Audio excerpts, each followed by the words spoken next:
being stuck, being isolated, feeling lonely, it really affected me mentally. I was really low. For a recovering addict, life in lockdown is a daily challenge. Sarah has battled a gambling addiction for much of her life. I'd say from my childhood, the seaside when I was younger with my parents, and they'd be having a drink and I'd be in the arcades, and I was just like obsessed with the lights and the sounds, and I know I'd want to go all the time and I'd want to put more and more money in. And then as I grew up, my gambling was a form of self-harm. Things happened in my life that were really difficult, and for some reason I always ended up going back to like my self-harm behaviours. I think for me it became a problem when I realised that I was hiding it. So I used to spend quite a lot of money. Sometimes I'd spend everything, and then I'd end up without money for food, without money for bills, just I couldn't live. And then I'd have to start lying and saying, oh, I didn't get paid or something's happened. I remember I'd start in the pubs where I'd go on the fruit machines, and then slowly it just became more and more things. It would be like scratch cards, but it wouldn't just be like one scratch card. I'd buy 50. And as time went on, I just found I got more and more into it, to the point where I ended up committing theft against another person to fund my gambling. It's lost me opportunities to do things in my life, relationships with people, the way I was living at the time, because I was so chaotic. I was, gambling, then I was mentally unwell, then I was in hospital, then I'd lost everything, I was homeless, and it was just years upon years of that.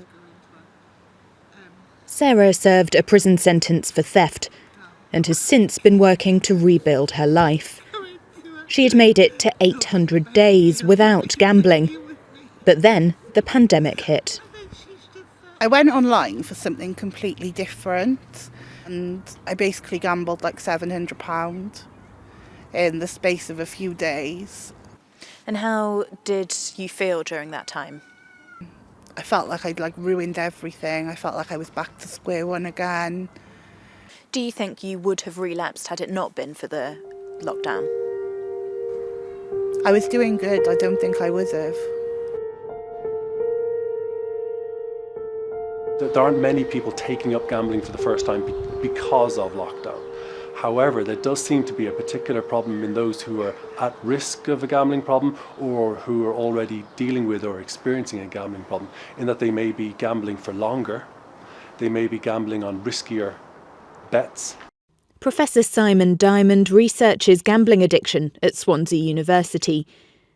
He recently conducted a study that found that a quarter of gamblers have spent more time or money gambling during their time in lockdown. 0. For many people it can be to escape, and it can be to alleviate stress or to alleviate boredom. And stress and boredom are unfortunately synonymous with ongoing periods of lockdown. With lockdown, all my normal support networks have just stopped. I didn't have to tell anyone. I chose to in the end, but I could have hidden it. No one was coming out, no one was seeing anything. Swansea MP Carolyn Harris is leading the way in calling for the government to change the law to prevent gambling companies from selling to vulnerable customers. It is a problem which is growing, and it certainly has grown during lockdown, and it's become a problem which a lot of people will have within their family and friends and not realise that it's actually happened. It's what I've always called a hidden addiction, because it's one of those things that visibly you don't see it until there's so much damage done, that the house is repossessed, or you've lost your family, or tragically, too many cases, you've lost your life. We believe there are between 250 and 650 gambling-related suicides in the UK every year. Gambling with Lives is an organisation set up to support families bereaved by gambling-related suicide.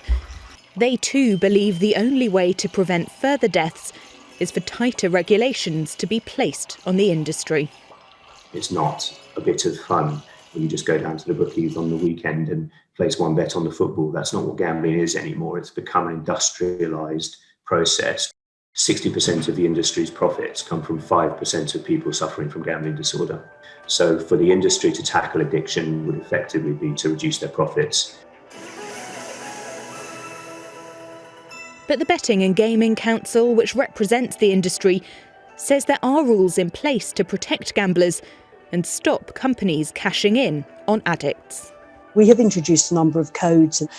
For example, there was a real concern about VIPs or higher value customers. So we introduced a code which really has cut the number of VIPs by 50%. We've introduced codes around game design, which looks at what people are playing, the speed of play. Is there a will in the industry to risk sacrificing profit to protect the safety of gamblers? Absolutely, there most definitely is. We give 10 million a year and have been for the last 20 years the only funders of research, education and treatment in gambling. But our larger companies have now agreed that they're going to put in £100 million over the next 4 years. So they are already cutting their profits. They are putting more money into this. And all of the codes that we have introduced will cost them money. The industry is responsible for creating, in many cases, these mental health issues. Once you've actually registered with a company to do online gambling, they have your data, and you just get continually bombarded. As long as you're losing, they want you to be playing, because the more you lose, the more they gain. Swansea City fan Nick Phillips knows firsthand just how damaging a gambling addiction can be. It was an escapism for me, escaping from my life and some of the things I've gone through, and gambling gave me that outlet. I mean, what was it that encouraged you to stop? Ultimately, it came from a failed suicide attempt. I decided I had enough. I couldn't cope with who I was, with the harm I had caused through addiction. And I thought myself, there's only one way to stop myself from this addiction, because I thought myself, it's got me beaten. I'm lucky to be here because I had a real intent to end my life. Since then, I think I've just been given another chance in life. Now in recovery, Nick's working with Swansea City as part of a charity called The Big Step. It aims to reduce gambling sponsors in football and educate fans about the dangers of betting. We were in a very fortunate position this year to be able to take a step away from front-of-shirt gambling. First season in 5 seasons, and when The Big Step explained what they were trying to do to actually educate our young supporters of being able to understand what gambling can do to their lives, then it was something that we felt very passionately about. Swansea became just the second club in the UK to sign up to the scheme. But they say because of the amount of money gambling companies can offer in sponsorship, they're unable to commit long term. The main responsibility I have is to keep this football club going and to keep the revenues coming in. We would love to continue to not have gambling partnerships on the front of our shirt. However, we can never say never, and you never know the position that you're going to be put in. While people might not think that gambling, betting on sports is probably less harmful if you're just having a bet here on a Saturday or thing like that. When the first lockdown came into place and sports betting stopped, people were moving on to more addictive products. Some of these online products which have got high intensity, high speed of play, there's no stake limits online, so people are losing huge amounts of money.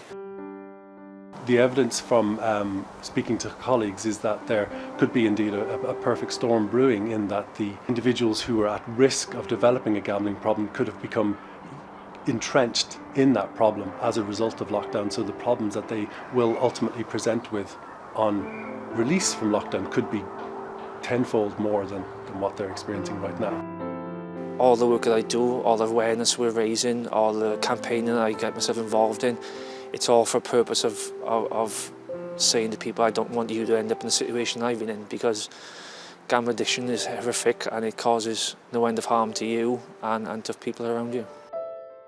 There are going to be a hell of a lot more people who are going to lose to gambling.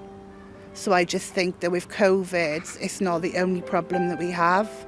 I think there's going to be so many other people who are victims of it. We're in a lockdown at the moment. How do you feel about the next few weeks, few months? I feel dread. Haven't gambled since, but I am struggling, and it is hard.